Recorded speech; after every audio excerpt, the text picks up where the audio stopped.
Hello Nova Nation, it's WXVU Sports Director David Szczepanski. Villanova women's basketball back in action last night, taking on Fairfield at the Finneran Pavilion. Unfortunately for Villanova, Fairfield did win this game by a final score of 75-63. When you look at that score, it was a 12-point loss for Villanova, but really that doesn't fully tell the story. It wasn't a blowout loss for the Wildcats. Villanova did start off slow in this ball game in the first quarter, but really picked it up to cut down the deficit in the second quarter. In the third quarter, Villanova actually took the lead in this game against a very good Fairfield team that made March Madness last year. The game was tied at 51 at the beginning of the fourth quarter, and Jasmine Bascoe had a career high in this game, 30 points. She picked up her fourth foul within the first couple minutes of the fourth quarter, so she went to the bench, and in that time, Fairfield really took advantage and was able to push their lead to double digits. And, you know, Megan Anderson, there's a reason why she was named to so many preseason watch lists, so many different awards. She scored 35 points in this game for Fairfield, so it really was a true battle of the top scorers from both of these teams last year, with Megan Anderson scoring 35 points,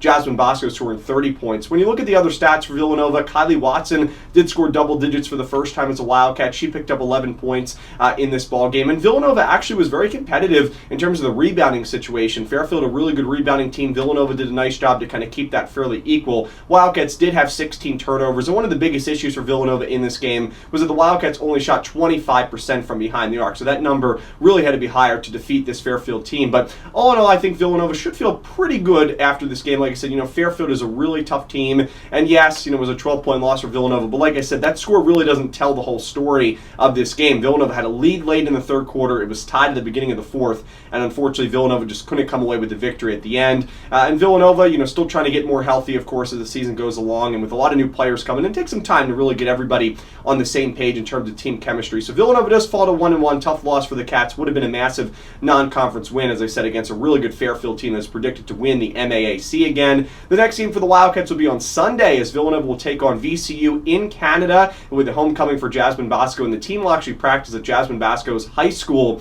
on Saturday, so that'll be a cool moment for her and the Wildcats. Stay tuned for more coverage on social media. Thanks for tuning into this Villanova versus Fairfield recap video. Have a great rest of your day, and as always, go Cats!